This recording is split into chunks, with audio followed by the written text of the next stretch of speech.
I need somebody that is more qualified in like interior design or what the fuck ever to help me figure out what the fuck to do with this room. Game begin. So I don't know much about interior design, but luckily I'm an expert in what the fuck ever.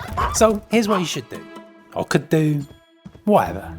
I read a comment that said, this room looks like someone's first home on The Sims. Oh, the internet can be so cruel sometimes. But they're kind of right.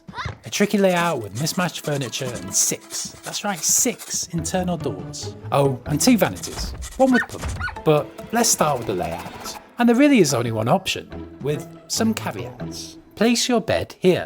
Yes, it's kind of weird with the niche behind you, but we'll get to that. You can finally get into all your closets. It fills the weird shape better and really commands the room. Now, this is like the least amount of intervention you can do. Add some nightstands you find on Facebook Marketplace, and these lamps are from Zara Home. The rug is a bit of a splurge, but, you know, invest in quality. Now, somewhere on the internet, you're going to be told that you can't sleep with a window behind you. That's bad feng shui, actually. They'll say something like, but what about the monkeys and the birds? They will attack you. And they're not wrong. It can make you feel really uneasy, the great unknown lurking behind you. But what you don't want to do is put up a thick, heavy curtain. Yes, I know this is what you did. But just look at it. It makes this area of the room all dark and heavy and covers up the cutest little window. Plus, you really want to retain features like this that add in personality. And for almost the same amount of money and work as a curtain, you can build yourself a little decor niche inspired by quaint Mediterranean churches. Dark, heavy curtain, cute Mediterranean church. Dark, heavy curtain, cute Mediterranean church. It's an easy choice. And this way, you can light it up, add a little vignette, and potentially ward off evil spirits with our Lord and Saviour, Jesus Christ. So add back in the bed, and now we're getting somewhere. Oh, I went ahead and designed the cute little reading nook you asked for.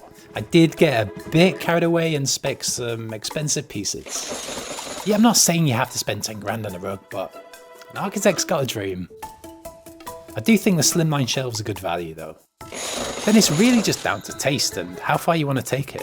You could go for something like this, adding in some red to make it all, you know, passionate and stuff. I kind of dig the extended headboard. It reinforces the wall behind you and helps define the sleeping area. This one, I'm not really a fan of. I do like the spindly bed, but the wood colour is too light if you're going to be keeping your existing furniture. It's expensive as hell too. Good to test though, right?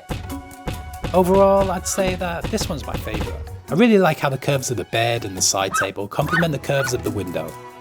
It reinforces the personality and, you know, we're all about that. Okay, so just one last thing to find out. What is behind this door? Oh no! Game over.